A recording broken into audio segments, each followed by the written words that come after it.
5 de la série de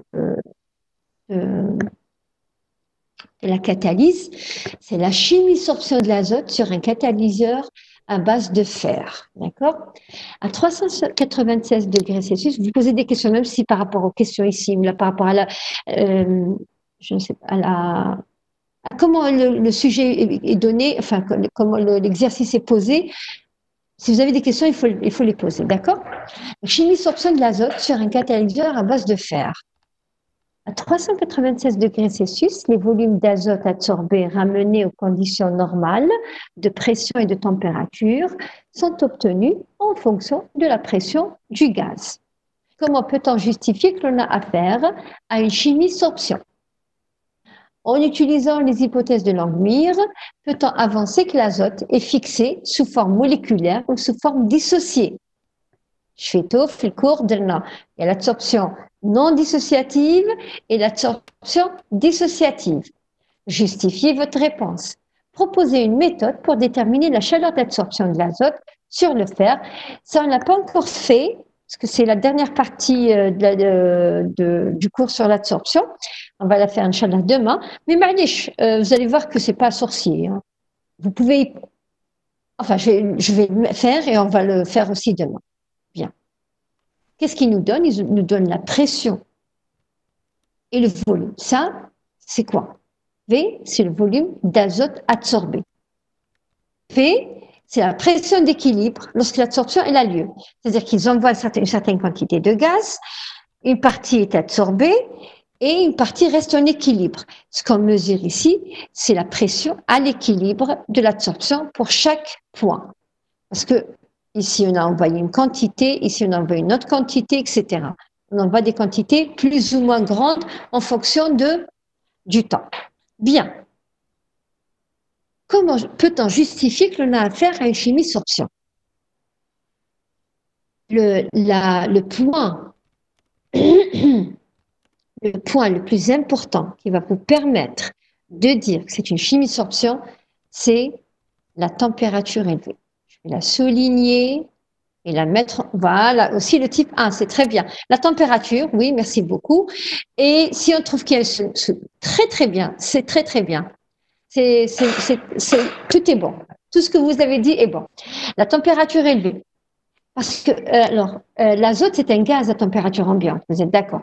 Donc, sa température d'ébullition, elle est très faible, elle est très petite devant 0 degré. Elle est inférieure à 0 degré, mais de loin. Donc, si je fais une absorption à 396, il est impossible d'avoir juste de la physisorption. Il faut que ce soit une liaison chimique, sinon ça n'a pas lieu. La physisorption qu'on a, c'est des interactions de Van der Waals comme la liquéfaction. Donc, puisqu'on est à une température très loin de la température d'ébullition, la température de liquéfaction, c'est impossible que ce soit une physisorption. Donc, c'est une chimie-sorption. La même chose, le fait que ce soit qu'on trouve un type 1, l'isotherme de type 1, les caractéristiques de la chimie-sorption. D'accord? Bien. La deuxième question, pardon. Justement, en traçant, regardez, on trouve bien une chimie-sorption de type 1. Voilà. V en fonction de P. D'accord? Ensuite, on va maintenant, en utilisant les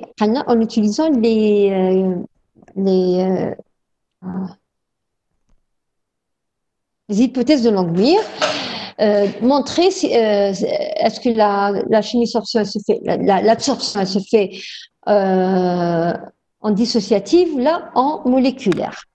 Qu'est-ce que je trace? Je trace 1 sur V en fonction de 1 sur P. Ça, c'est pour la non dissociative.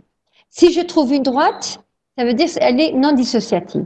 Or ici, quand je trace 1 sur V en fonction de 1 sur P, regardez, je trouve une courbe qui n'est pas une droite. C'est clair. Ou en général, quand vous commencez à tracer, vous n'êtes pas obligé de tracer toute la courbe. Déjà, quand vous voyez que ça commence à se courber, vous arrêtez. D'accord? Donc, ici, 4 points étaient suffisants pour montrer que ce n'est pas une droite, plus ou moins. Très bien, donc elle est non dissociative. Elle n'est pas non dissociative, pardon. L'absorption non dissociative de N2 ne convient pas parce qu'on n'obtient pas une droite. Qu'est-ce qu'on fait? On trace 1 sur V en fonction de 1 sur racine de P. À racine de P, j'ai mis 1 sur P racine, à la puissance 0,5. D'accord? 1 sur P en fonction de 1 sur racine de P. Et là, on trouve une belle droite. Donc, l'absorption, elle est dissociative puisqu'on a une droite. Très bien. Alors, il ne nous demande pas de calculer les coefficients. On l'aurait fait, mais ce n'est pas demandé. La dernière question, c'est proposer une méthode pour déterminer la chaleur d'absorption. Et bien, on revient à B. B, si vous vous rappelez, bon, et j'ai pas mis, mais allez, ici, c'est pas ce qu'il faut.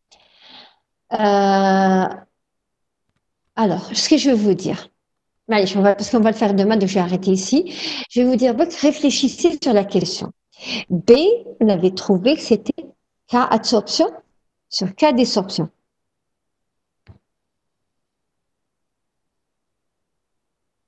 Ah non, c'est 1 racine de P, monsieur. Pourquoi? Pour dissociatif, c'est 1 sur racine de P.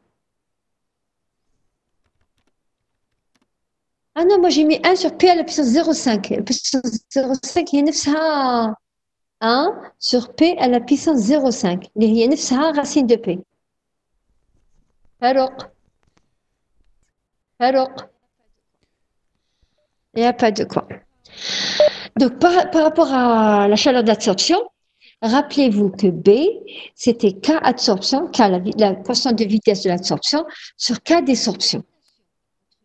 Il y a une relation entre K, la constante de vitesse et les énergies d'activation. Justement, c'est ce qu'on va faire demain. Donc, pour cette question, la dernière question, je ne vais pas la faire maintenant. On la fait bien demain. Après, on revient vers cette question. D'accord? Donc, jusque-là, c'est bon. Moi,